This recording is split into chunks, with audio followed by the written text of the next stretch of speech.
Kang Ji-hoon had walked into rooms where grown men begged for their lives. Nothing moved him, until tonight.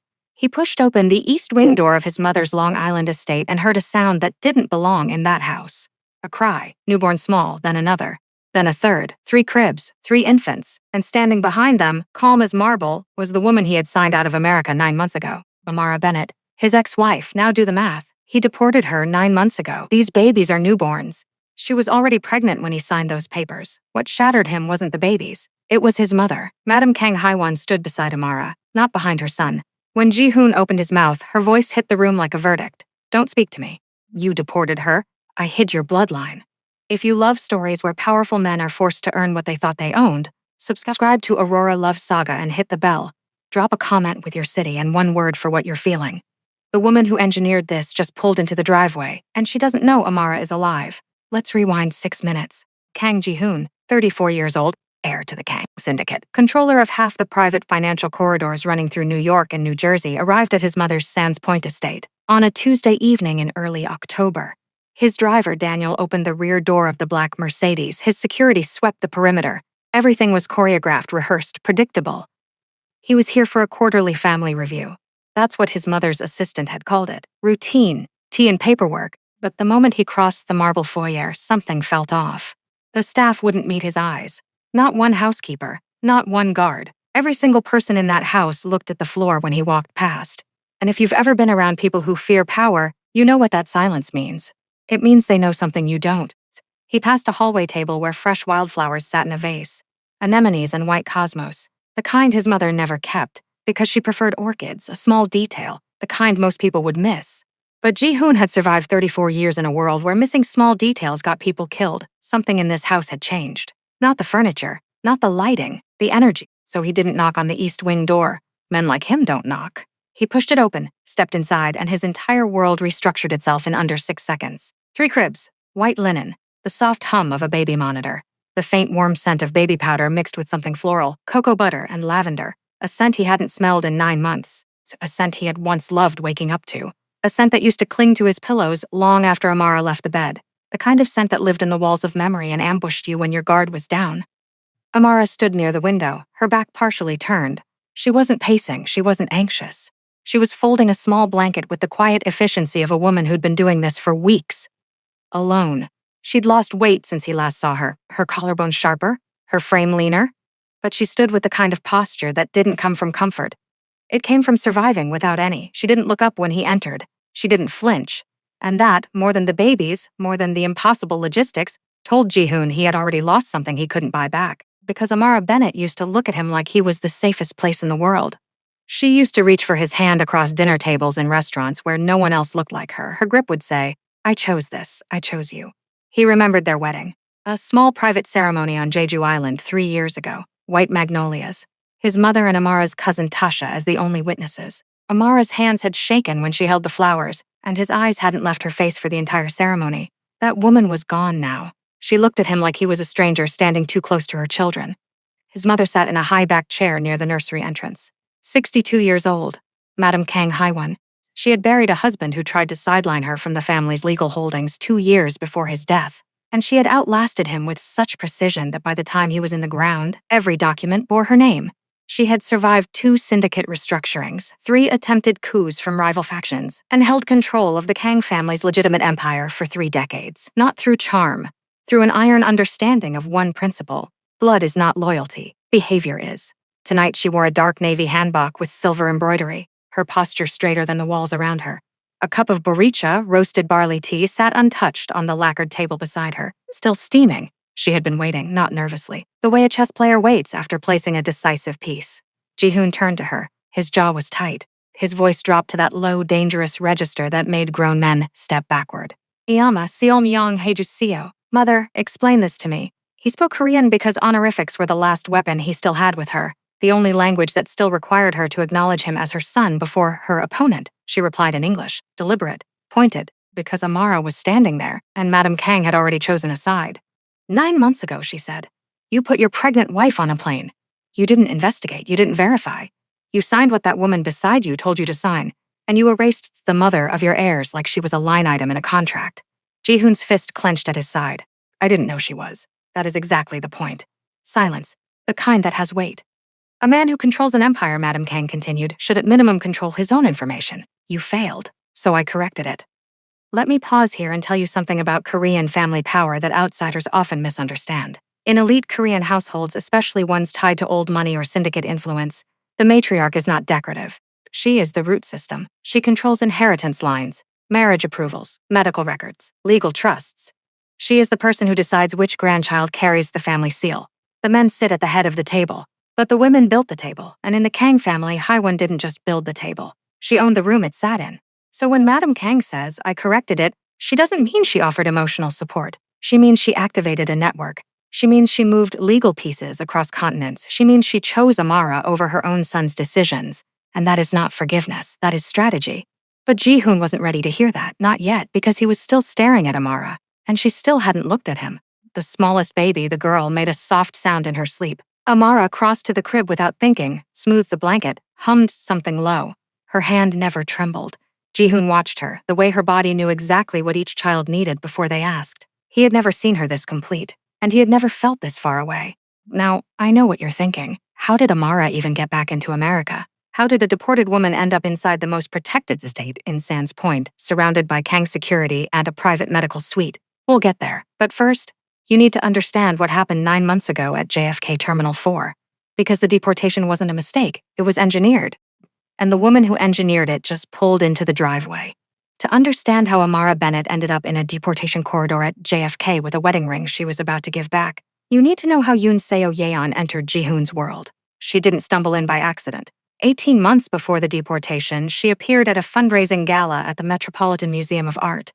The event was hosted by a Kang-affiliated cultural foundation. She was introduced as the daughter of a shipping executive based in Busan, a background carefully manufactured to pass the kind of surface-level vetting Ji-hoon's team ran on new contacts. 3 layers of shell companies, a clean LinkedIn, 2 articles in business journals that mentioned her family's holdings. Everything checked. Nothing was real. She was beautiful, composed, fluent in 3 languages, and most critically, she never once pursued Ji-hoon directly. She let proximity do the work. A shared seat at a benefit, a brief, intelligent comment about market regulation at a dinner party at Per Se, a polite hello at a charity auction in the Hamptons. She became a familiar presence without ever becoming a visible threat. By the time she was positioned as Ji-hoon's business associate, she had spent over a year mapping his patterns, his pressure points, the names he trusted, the hours he kept, and most importantly, the growing distance between him and Amara, because that distance was real. Ji-hoon's world didn't pause for marriage. Late nights became missed dinners became forgotten anniversaries, and Amara, who had left her career at the Korean consulate in New York to build a life with him, found herself increasingly alone in a country where she was already an outsider by every visible metric. Let me tell you something about Amara that nobody in Ji-hoon's world ever bothered to learn. She had a master's degree from Georgetown in cultural diplomacy. She had been trained to read body language across 3 languages. She knew how to walk into a room of men who didn't expect her and leave with the deal she came for. Skills she had. Skills no one in the Kang circle ever asked about. She was the only Black woman at most of those dinners. The only foreigner. The only person without generational access to the language of power being spoken around her. She had learned to carry herself through hostility with the kind of grace that looked like calm but was actually armor. And armor costs energy. There was one night, 8 months before the deportation, when she came home to their Tribeca apartment, sat in front of the bedroom mirror, and stayed there for 20 minutes without moving. She didn't cry. She didn't text Ji-hoon, who was still at the office. She just unbraided her hair, slowly, one section at a time, and breathed. That was the cost of grace. And while she was paying that cost alone, Seo Yeon was 3 blocks away, having dinner with Ji-hoon at a private dining room in Midtown, making him laugh. Seo Yeon didn't seduce him, she validated him. She made him feel understood in the professional spaces where Amara couldn't follow. She mirrored his language, anticipated his needs, and slowly, surgically, she began reframing Amara's presence as a liability. She doesn't understand the pressures you're under. She's not from this world. She's holding you back from the alliances that could solidify your position. She never said these things directly. She wove them into silences, implications, the architecture of what wasn't said. And Ji-hoon, exhausted, overextended, and too proud to admit he was neglecting his wife, let someone else narrate his marriage. So when the moment came, Seo Yeon executed it with the precision of someone who had been rehearsing for months. Over 3 weeks, she quietly introduced a fabricated concern to a mid-level immigration officer at the ICE New York field office. Not a lie dramatic enough to trigger an investigation. a whisper precise enough to trigger a review. A question about Amara's visa sponsorship. A suggestion that her presence posed a reputational liability to the Kang family's legal holdings. The paperwork didn't say deport. It said expedited voluntary departure under advisory review. Same result, cleaner language. And Ji-hoon, buried under 3 simultaneous business conflicts that week, including a $200 million Newark port acquisition, didn't read the fine print. He read Seo Yeon's summary. She told him, "It's a precaution. It protects the family." He signed. He signed away his wife, not because he didn't love Amara, because in that moment he trusted the wrong voice. Now picture the corridor at JFK Terminal 4. Amara stood there with one carry-on bag and a composure that confused every guard in the room. She didn't cry. She didn't shout his name through the glass. She didn't collapse into the kind of dramatic grief that makes for good television. She had spent 2 years learning how to survive rooms where she was the only person who looked like her. And right now in this corridor, with airport security flanking her like she was a criminal instead of a wife, she wore that armor one last time. Instead of breaking, she walked toward Ji-hoon. Slowly, steadily, with the kind of posture that comes from being underestimated your entire life and learning to carry yourself like the answer to every doubt. She reached for his hand. He thought she was going to hold it. Maybe beg, maybe whisper something that would make this easier for both of them. She placed her wedding ring, a platinum band with a single black diamond, into his palm, closed his fingers around it, looked him in the eye for the last time. She said nothing, but her eyes said everything. "I will never ask you for anything again." Then she turned, walked through the gate, didn't look back, and Ji-hoon stood there holding a ring that still carried her warmth, watching the woman he had married under a canopy of white magnolias on Jeju Island disappear into a terminal like she was never real. Seo Yeon touched his arm. "It's better this way," she said softly. He didn't answer, but something inside him shifted. A crack so small he wouldn't notice it for months. The kind of fracture that doesn't hurt right away.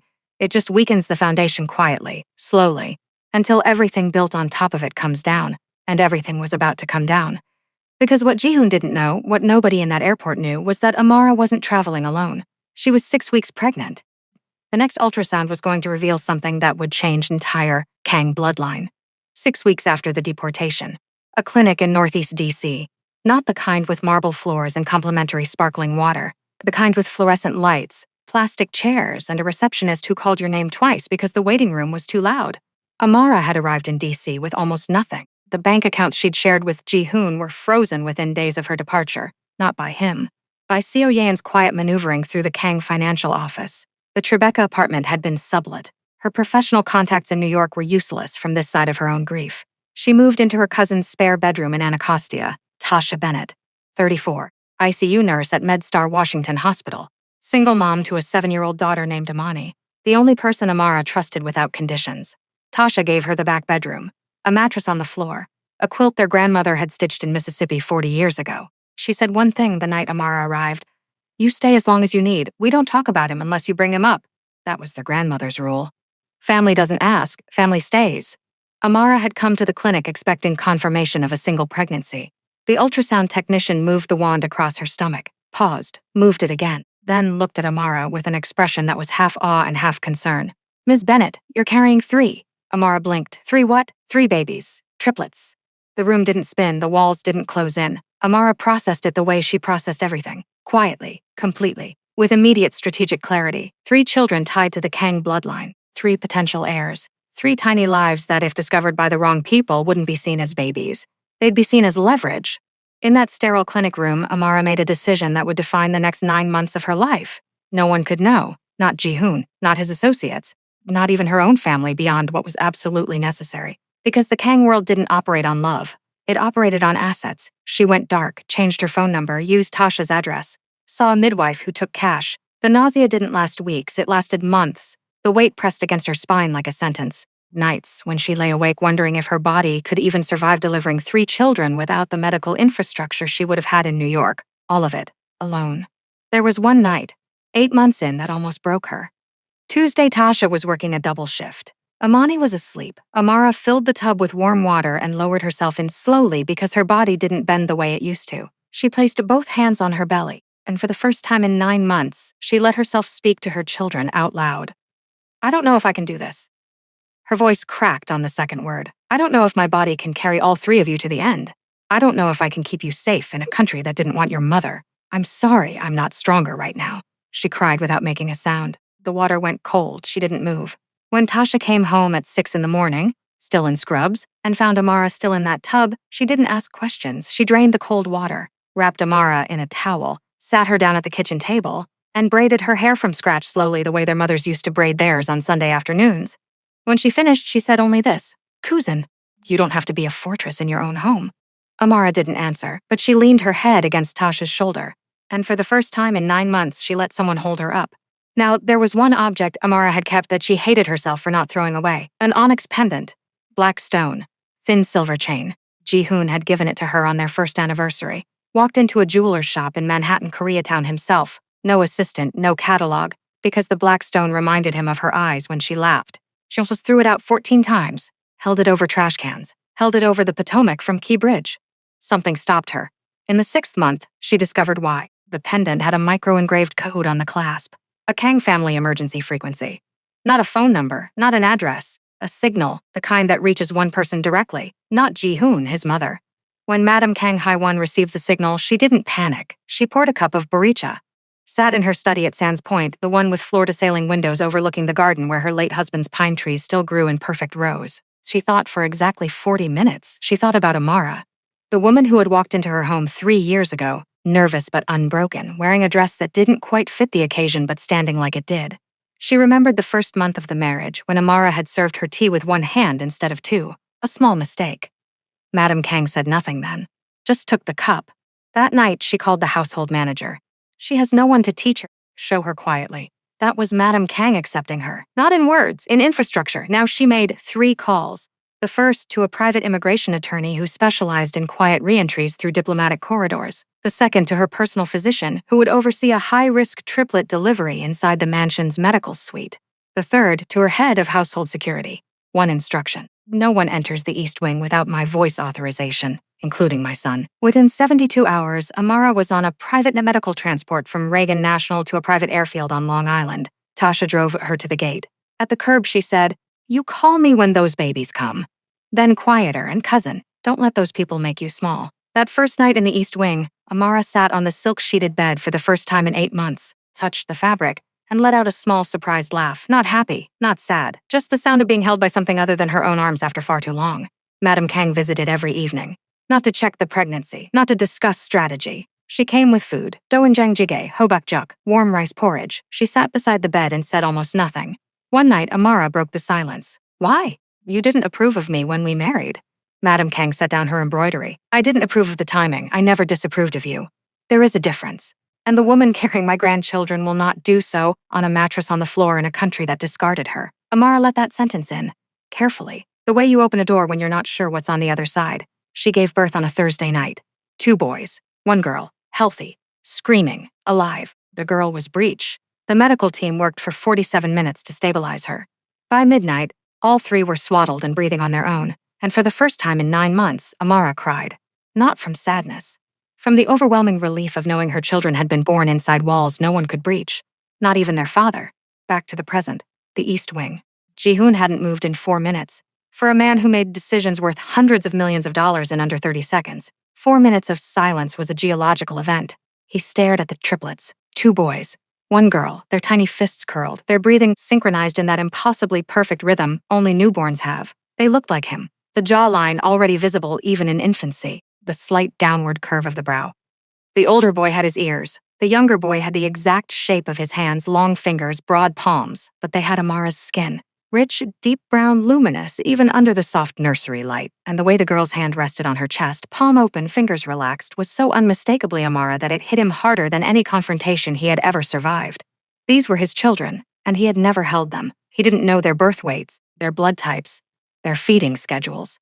He didn't know that the older boy slept with his mouth slightly open, or that the younger boy kicked in his sleep, or that the girl, the smallest, the one who had been breech, liked to be swaddled so tightly she looked like a cocoon. He knew none of it, and every second of that ignorance was a sentence he had written himself. He reached toward the nearest crib. Amara's voice stopped him. "Don't." 1 word, not shouted, not angry. Delivered with the precision of a woman who had practiced this moment in her mind 1,000 times. "You don't get to touch them because you're shocked," she said. "Shock is not love. Shock is just your control catching up to reality." Ji-hoon pulled his hand back, not because she had the power to stop him physically, because some buried honest part of him knew she was right. Then Amara laid down the first rule.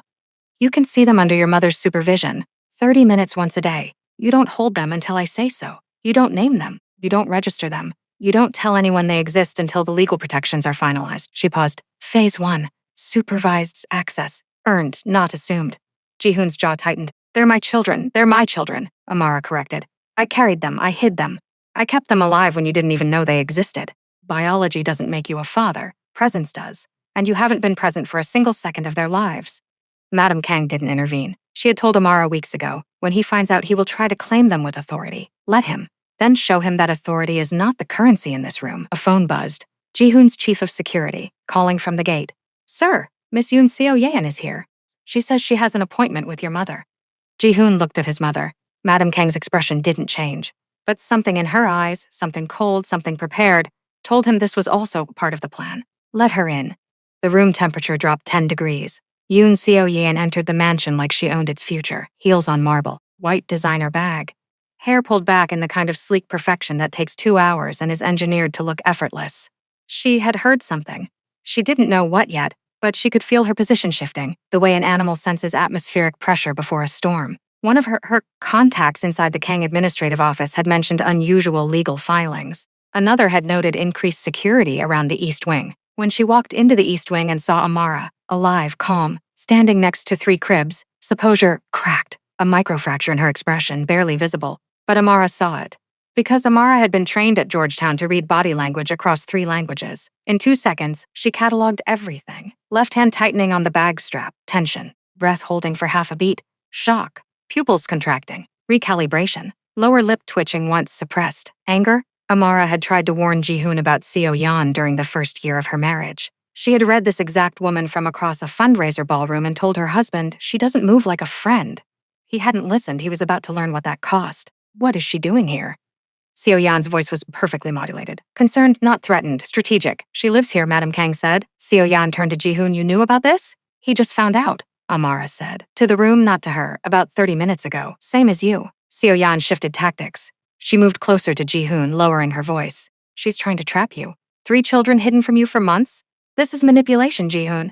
She's using babies to get back into the family. That's enough. But it wasn't Jihoon who said it. It was Madame Kang.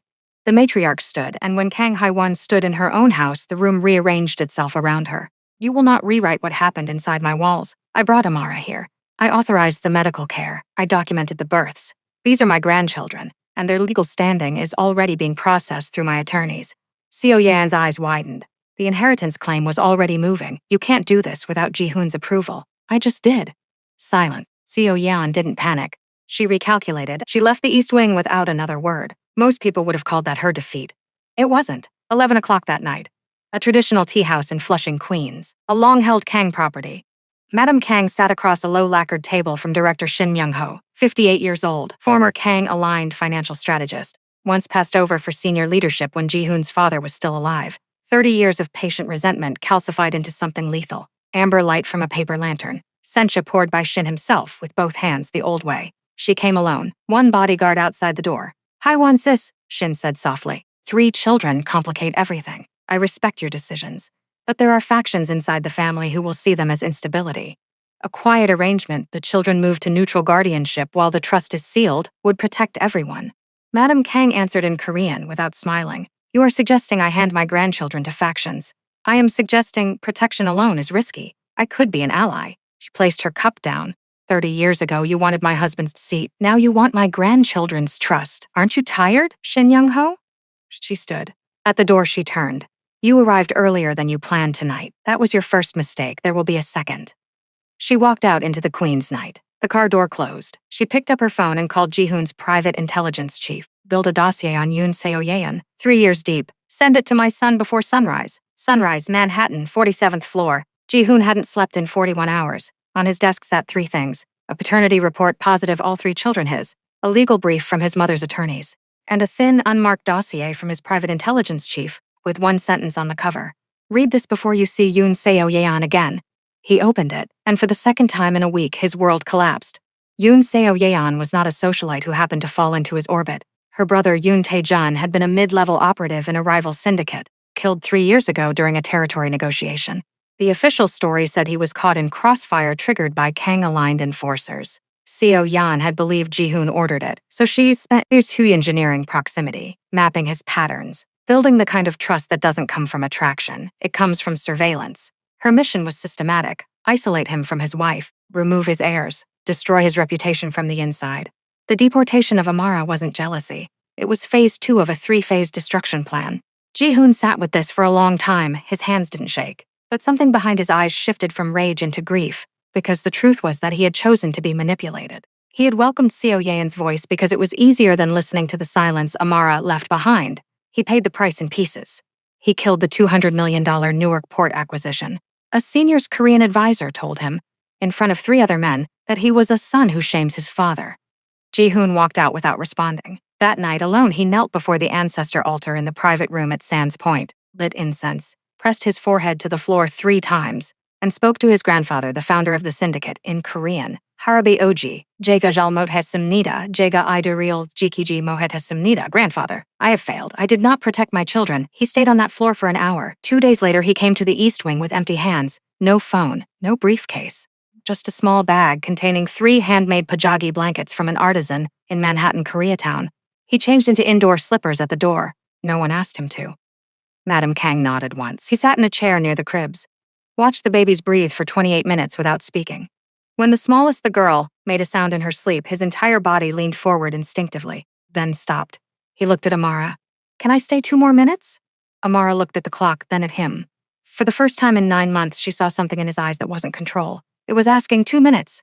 That night, Amara told Madam Kang he can come back tomorrow. Over 2 weeks, he returned every day. He learned the older boy slept the deepest but woke fastest at any sharp sound. The younger boy gripped whatever fabric was closest to his hand. The girl, the calmest, watched the room with eyes older than her body. On the 9th day, Amara set phase 2. You want to hold them, she said. More than anything I've wanted in my life. Then here is what happens first. Seo Yeon is removed publicly from every Kang-affiliated entity. Severed, documented, irreversible. Done. Second, the triplets' legal protections are finalized through my attorney. I review every document. Agreed. Third, you tell me honestly why you signed those papers at the airport. The truth. This was the hardest one. But he answered, I signed because I was afraid, not of you. I was afraid of what loving you openly cost me in rooms where people measure power by how little you feel. You made me feel everything, so I let someone else make the decision for me. I told myself it was strategy. It was cowardice. I will carry that for the rest of my life. Amara didn't respond immediately. She walked into the small bathroom near the nursery, closed the door, looked at herself in the mirror for 90 seconds. For the first time in 9 months, she let her lower lip tremble, 1 time.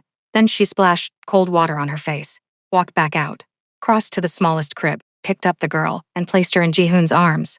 His hands shook. His breathing stopped. When that tiny girl curled her fingers around his thumb, something in Kang Ji-hoon broke open in a way that would never close again. Seo Yeon didn't go quietly. When the public severance hit, a story leaked to a Bloomberg journalist. Korean syndicate heir fathered secret children with a Black American woman, hiding them to avoid inheritance complications. A precision strike. Ji-hoon called a press conference. No notes, no legal team.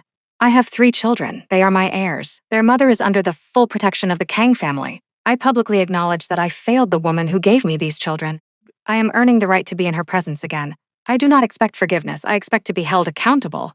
But the leak triggered something Seo Yeon didn't intend. 3:14 in the morning. The nursery alarm. Amara ran. Both boys were asleep. The girl was gone.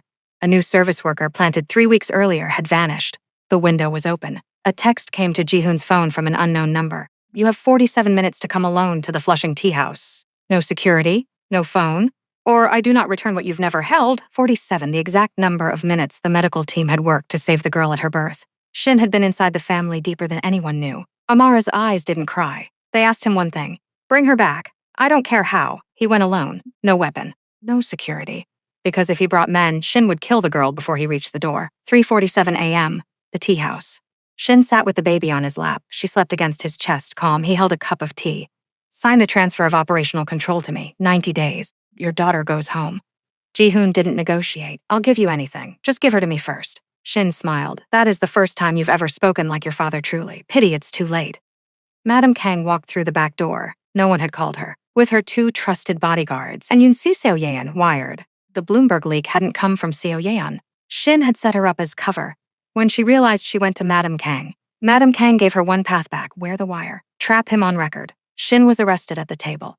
The girl came back into Ji-hoon's arms. He sank to the tea house floor and wept aloud, a sound his security would later swear they never heard. In 11 days, the Kang legal team dismantled Shin's faction. Bank records traced the order that killed Taejun back to his personal authorization. Shin was removed permanently, the way power handles its own infections. 11 days after that, Seo-yeon met Amara in the mansion garden. "I'm not asking forgiveness," she said. "I almost destroyed your family because someone weaponized my grief. Don't let anyone do that to you with what's been done to you." Amara didn't forgive her. She let her go. That night, Ji-hoon sat on the nursery floor and held all 3 children at once for the first time. His hands still didn't move easily. But he was learning. He whispered in Korean, "Appa Jikilj. Daddy will protect you." Amara stood in the doorway. For the first time in 9 months, she didn't guard her expression. Madame Kang passed in the hallway, stopped, did not enter. Her hand rested on the wall of the house she had used to protect what her son had nearly destroyed. Late that night, the smallest girl reached in her sleep and curled her fingers around her older brother's hand. Amara wrote in the notebook Tasha had given her in Anacostia. They found each other. They were always going to find each other. Maybe that's what family is. Finding the people you were always meant to hold. She sent the photo to DC. Tasha replied at 6 in the morning between hospital shifts. "Welcome home, cousin. The Kang mansion is quiet tonight. 3 cribs, 2 parents learning how to be in the same room without old wounds drawing blood, and 1 grandmother who understood, long before anyone else, that power isn't what you control, it's what you protect." Ji-hoon hasn't earned Amara's love back. Not yet. Maybe not for a long time. But he's earning her respect, one honest day at a time, and Amara hasn't forgiven him. But she's watching with the careful, fierce attention of a woman who knows exactly what she's worth and refuses to accept anything less. The triplets don't know any of this yet. They don't know about airports and deportations and shadow factions and onyx pendants. They just know warmth. They just know voices. They just know that when they cry, someone comes. Maybe that's the only truth that matters. So now I want to hear from you. What did you feel when Amara placed that ring in his palm at JFK? When she sat in that Anacostia tub at 8 months pregnant and whispered to her babies that she didn't know if she was strong enough? When Madame Kang said, "He's learning"? Tell me in the comments. Should Afara fully forgive Ji-hoon, or should she make him earn it for the rest of his life? Have you ever been the only person in a room who looked like you, carrying armor every single day so no one would see you tired? Share your story. Your voice belongs here. If this story reached you somewhere real, hit that like button. Subscribe to Aurora Love Saga and ring the bell so you never miss a story. Drop your city, your local time, and one word for what you're feeling. I'll see you in the next one.